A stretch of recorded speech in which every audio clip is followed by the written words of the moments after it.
Alice's Adventures in Wonderland by Lewis Carroll.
All in the golden afternoon, full leisurely we glide, for both our oars with little skill by little arms are plied, while little hands make vain pretense our wanderings to guide. Ah, cruel three, in such an hour, beneath such dreamy weather, to beg a tale of breath too weak to stir the teeniest feather. Yet what can one poor voice avail against three tongues together? Imperious Prima flashes forth her edict to begin it. In gentler tone Secunda hopes there will be nonsense in it, while Tertia interrupts the tale not more than once a minute. Anon to sudden silence won, in fancy they pursue the dream child moving through a land of wonders wild and new, in friendly chat with bird or beast, and half believe it true. And ever as the story drained the wells of fancy dry, and faintly stove that weary one to put the subject by, the rest next time, it is next time, the happy voices cry. Thus grew the tale of Wonderland, thus slowly one by one. Its quaint events were hammered out, and now the tale is done, and home we steer a merry crew beneath the setting sun. Alice, a childish story take, and with a gentle hand lay it where childhood's dreams are twined in memory's mystic band, like pilgrim's withered wreath of flowers plucked in a far-off land.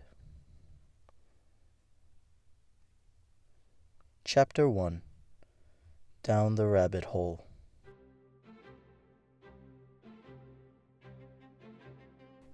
Alice was beginning to get very tired of sitting by her sister on the bank and of having nothing to do.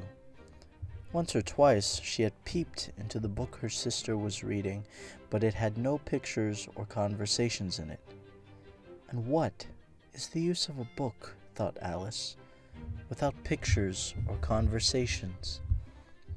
So she was considering in her own mind, as well as she could, for the hot day made her feel very sleepy and stupid, whether the pleasure of making a daisy chain would be worth the trouble of getting up and picking the daisies, when suddenly a white rabbit with pink eyes ran close by her.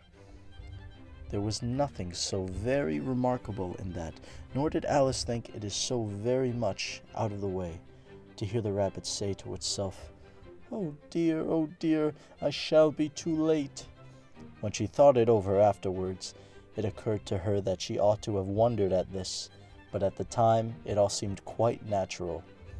But when the rabbit actually took a watch out of its waistcoat pocket and looked at it, and then hurried on, Alice started to her feet, for it flashed across her mind that she had never before seen a rabbit with either a waistcoat pocket or a watch to take out of it.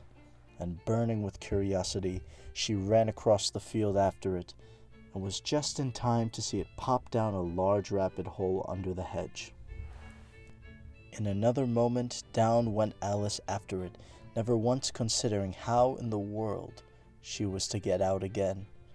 The rabbit hole went straight on like a tunnel for some way, and then dipped suddenly down, so suddenly that Alice had not a moment to think about stopping herself before she found herself falling down what seemed to be a very deep well. Either the well was very deep, or she fell very slowly, for she had plenty of time as she went down to look about her, and to wonder what was going to happen next. First, she tried to look down and make out what she was coming to, but it was too dark to see anything. Then she looked at the sides of the well and noticed that they were filled with cupboards and bookshelves. Here and there she saw maps and pictures hung upon pegs. She took down a jar from one of the shelves as she passed. It was labeled Orange Marmalade, but to her great disappointment, it was empty. She did not like to drop the jar for fear of killing somebody underneath, so managed to put it into one of the cupboards as she fell past it. "Well," thought Alice to herself, "after such a fall as this, I shall think nothing of tumbling downstairs. How brave they'll all think me at home. Why, I wouldn't say anything about it even if I fell off the top of the house," which was very likely true. Down, down, down. Would the fall never come to an end? "I wonder how many miles I've fallen by this time," she said aloud. "I must be getting somewhere near the center of the earth. Let me see. That would be 4,000 miles down, I think." For you see, Alice had learned several things for this sort in her lessons in the schoolroom, and though this was not a very good opportunity for showing off her knowledge, as there was no one to listen to her, still it was good practice to say it over. "Yes, that's about the right distance, but then I wonder what latitude or longitude I've got to." Alice had not the slightest idea what latitude was, or longitude either, but she thought they were nice, grand words to say. Presently she began again. "I wonder if I shall fall right through the earth. How funny it'll seem to come out among the people that walk with their heads downwards. The antipathies, I think." She was rather glad there was no one listening at this time, as it didn't sound at all the right word. "But I shall have to ask them what the name of the country is, you know. Please, ma'am, is this New Zealand or Australia?" And she tried to curtsy as she spoke. Fancy curtsying as you're falling through the air. Do you think you could manage it? And what an ignorant little girl she'll think me for asking. No, it'll never do to ask. Perhaps I shall see it written up somewhere. Down, down, down, there was nothing else to do, so Alice soon began talking again. "Dinah'll miss me very much tonight, I should think." Dinah was the cat. "I hope they'll remember her saucer of milk at tea time. Dinah, my dear, I wish you were down here with me. There are no mice in the air, I'm afraid, but you might catch a bat, and that's very like a mouse, you know. But do cats eat bats? I wonder." And here Alice began to get rather sleepy, and went on saying to herself in a dreamy sort of way, "Do cats eat bats? Do cats eat bats? And sometimes, do bats eat cats?" For you see, as she couldn't answer either question, it didn't much matter which way she put it. She felt that she was dozing off, and had just begun to dream that she was walking hand in hand with Dina, and was saying to her very earnestly, "Now, Dina, tell me the truth. Did you ever eat a bat?" When suddenly, thump, thump, down she came upon a heap of sticks and dry leaves, and the fall was over. Alice was not a bit hurt, and she jumped up onto her feet in a moment. She looked up, but it was all dark overhead. Before her was another long passage, and the white rabbit was still in sight, hurrying down it. There was not a moment to be lost. Away went Alice like the wind, and was just in time to hear it say, as it turned a corner, "Oh, my ears and whiskers, how late it's getting!" She was close behind it when she turned the corner, but the rabbit was no longer to be seen. She found herself in a long, low hall, which was lit up by a row of lamps hanging from the roof. There were doors all around the hall, but they were all locked, and when Alice had been all the way down one side and up the other, trying every door, she walked sadly down the middle, wondering how she was ever to get out again. Suddenly she came upon a little three-legged table, all made of solid glass. There was nothing on it but a tiny golden key, and Alice's first idea was that this might belong to one of the doors of the hall. But alas! Either the locks were too large, or the key was too small. But at any rate, it would not open any of them. However, on the second time round, she came upon a low curtain she had not noticed before, and behind it was a little door about 15 inches high. She tried the little golden key in the lock, and to her great delight, it fitted. Alice opened the door and found that it led into a small passage, not much larger than a rat hole. She knelt down and looked along the passage into the loveliest garden you ever saw. How she longed to get out of that dark hall and wander about among those beds of bright flowers and those cool fountains. But she could not even get her head through the doorway. And even if my head would go through, thought poor Alice, it would be of very little use without my shoulders. Oh, how I wish I could shut up like a telescope. I think I could if I only knew how to begin. For you see, so many out-of-the-way things had happened lately that Alice had begun to think that very few things indeed were really impossible. There seemed to be no use in waiting by that little door, so she went back to the table, half hoping she might find another key on it, or at any rate, a book of rules for shutting people up like telescopes. This time she found a little bottle in it, which certainly was not here before, said Alice. And tied round the neck of the bottle was a paper label with the words, "Drink me," beautifully printed on it in large letters. It was all very well to say, "Drink me," but the wise little Alice was not going to do that in a hurry. "No, I'll look first," she said, "and see whether it's marked poison or not." For she had read several nice little stories about children who had got burnt and eaten up by wild beasts and other unpleasant things, all because they would not remember the simple rules their friends had taught them, such as that a red-hot poker will burn you if you hold it too long, and that if you cut your finger very deeply with a knife, it usually bleeds. And she had never forgotten that if you drink much from a bottle marked poison, it is almost certain to disagree with you, sooner or later.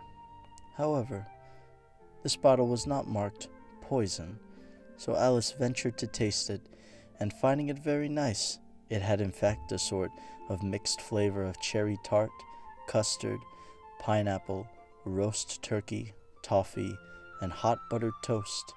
She very soon finished it off. "What a curious feeling," said Alice. "I must be shutting up like a telescope." And so it was indeed. She was now only 10 inches high, and her face brightened up at the thought that she was now the right size for going through the little door into that lovely garden. First, however, she waited for a few minutes to see if she was going to shrink any further. She felt a little nervous about this. "For it might end, you know," said Alice to herself. In my going out altogether like a candle, I wonder what I should be like then. And she tried to fancy what the flame of a candle looks like after the candle is blown out, for she could not remember ever having seen such a thing. After a while, finding that nothing more happened, she decided on going into the garden at once. But alas for poor Alice! When she got to the door, she found she had forgotten the little golden key, and when she went back to the table for it, she found she could not possibly reach it. She could see it quite plainly through the glass, and she tried her best to climb up one of the legs of the table, but it was too slippery, and when she had tired herself out with trying, the poor little thing sat down and cried. "Come, there's no use in crying like that," said Alice to herself rather sharply. "I advise you to leave off this minute." She generally gave herself very good advice, though she very seldom followed it, and sometimes she scolded herself so severely as to bring tears into her eyes, and once she remembered trying to box her own ears for having cheated herself in a game of croquet she was playing against herself, for this curious child was very fond of pretending to be two people. "But it's no use now," thought poor Alice, "to pretend to be two people. Why, there's hardly enough of me left to make one respectable person." Soon her eye fell on a little glass box that was lying under the table. She opened it and found in it a very small cake on which the words "Eat me" were beautifully marked in currants. "Well, I'll eat it," said Alice, "and if it makes me grow larger I can reach the key, and if it makes me grow smaller I can creep under the door, so either way I'll get into the garden, and I don't care which happens." She ate a little bit and said anxiously to herself, "Which way? Which way?" holding her hand on the top of her head to feel which way it was growing. And she was quite surprised to find that she remained the same size. To be sure, this is what generally happens when one eats cake, but Alice had got so much into the way of expecting nothing but out-of-the-way things to happen that it seemed quite dull and stupid for life to go on in the common way. So she set to work and very soon finished off the cake.